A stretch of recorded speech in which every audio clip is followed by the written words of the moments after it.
ஏசாயா 22ஆம் அதிகாரம். தரிசன பள்ளத்தாக்கின் பாரம்.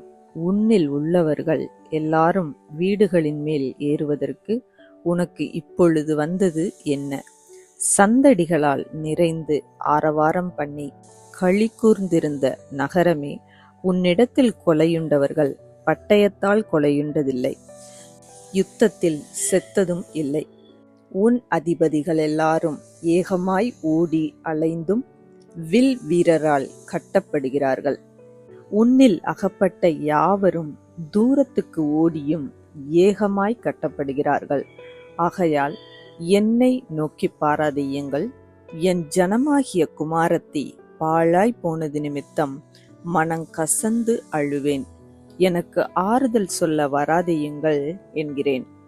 சேனைகளின் கர்த்தராகிய ஆண்டவராலே இது தரிசன பள்ளத்தாக்கிலே அமளியும் மிதியுண்குதலும் கலக்கமுள்ள நாளாயிருக்கிறது. இது அலங்கத்தை தகர்த்து பர்வதத்துக்கு நேரே ஆர்ப்பரிக்கும் நாளாயிருக்கிறது. ஏலாமியன் அம்பரா துணியை எடுத்து இரதங்களோடும் காலாட்களோடும் குதிரை வீரரோடும் வருகிறான். கீர்கேடகத்தை வெளிப்படுத்தும். மகா வடிவான உன் பள்ளத்தாக்குகள் இரதங்களால் நிரப்பப்படும். குதிரை வீரர் வாசல்கள் மட்டும் வந்து அணிவகுத்து நிற்பார்கள். அவன் யூதாவின் மறைவை நீக்கி போடுவான். அந்நாளிலே வன மாளிகையாகிய ஆயுத சாலையை நோக்குவாய். நீங்கள் தாவீது நகரத்தின் இடிதல்கள் அநேகமாயிருப்பதைக் கண்டு கீழ்குளத்து தண்ணீர்களை கட்டி வைத்து எருசலேமின் வீடுகளை எண்ணி அலங்கத்தை அரணிப்பாக்கும்படி வீடுகளை இடித்து 2 மதில்களுக்கு நடுவே பழைய குளத்து தண்ணீர்களுக்கு ஒரு அகலை உண்டு பண்ணுவீர்கள். ஆனாலும் அதை செய்தவரை நீங்கள் நோக்காமலும் அதை ஏற்படுத்தி தூரத்தில் இருந்து வரப்பண்ணினவரை கவனியாமலும் போகிறீர்கள். சேனைகளின் கர்த்தராகிய ஆண்டவர் அக்காலத்திலே அழவும் புலம்பவும் முட்டையிடவும் ரெட்டுடுத்தவும் கட்டளையிட்டார். நீங்களோ சந்தோஷித்து களித்து ஆடு மாடுகளை அடித்து இறைச்சியை சாப்பிட்டு திராட்சரசத்தை குடித்து புசிப்போம் குடிப்போம், நாளைக்கு சாவோம் என்று சொல்வீர்கள். மெய்யாகவே நீங்கள் சாகுமட்டும் இந்த அக்கிரமம் உங்களுக்கு நிவிர்த்தியாவதில்லை என்று சேனைகளின் கர்த்தராகிய ஆண்டவர் சொல்லுகிறார் என்பது என் செவி கேட்கும்படி சேனைகளின் கர்த்தரால் தெரிவிக்கப்பட்டது.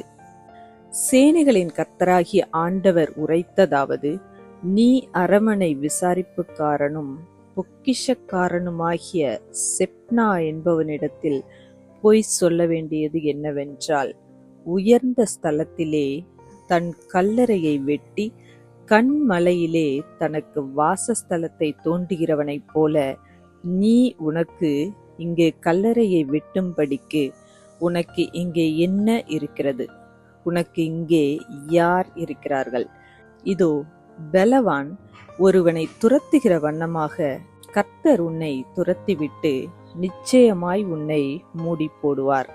அவர் உன்னை உண்டையைப் போல அகலமும் விசாலமுமான தேசத்திலே சுழற்றி எரிந்து விடுவார். அங்கே நீ சாவாய். அங்கே உன் மகிமையின் இரதங்கள் உன் ஆண்டவனுடைய வீட்டுக்கு இகழ்ச்சியாக இருக்கும். உன்னை உன் நிலையை விட்டு துரத்தி விடுவேன். உன் ஸ்தானத்திலிருந்து நீ பிடுங்கி போடப்படுவாய். அந்நாளிலே இல்கியாவின் குமாரனாகிய எலியாக்கீம் என்னும் என் ஊழியக்காரனை நான் அழைத்து உன் வஸ்திரத்தை அவனுக்கு தரித்து உன் கச்சையால் அவனை இடைக்கட்டி உன் அதிகாரத்தை அவன் கையிலே கொடுப்பேன். அவன் எருசலேமின் குடிகளுக்கும் யூதாவின் வம்சத்துக்கும் தகப்பனாயிருப்பான். தாவீதுடைய வீட்டின் திறவுகோலை அவன் தோளின் மேல் வைப்பேன். ஒருவரும் பூட்டக்கூடாதபடிக்கு அவன் திறப்பான், ஒருவரும் திறக்கக்கூடாதபடிக்கு அவன் பூட்டுவான். அவனை உறுதியான இடத்திலே ஆணியாக கடாவுவேன். அவன் தன் தகப்பன் வீட்டுக்கு மகிமையான சிங்காசனமாக இருப்பான்.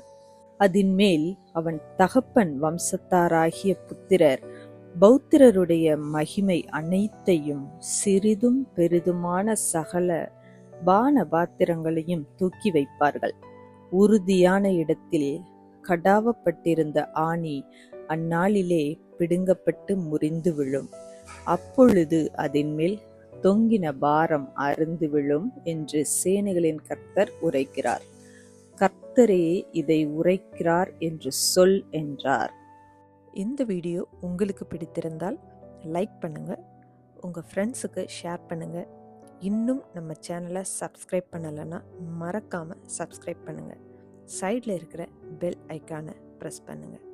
மீண்டும் சந்திப்போம். நன்றி.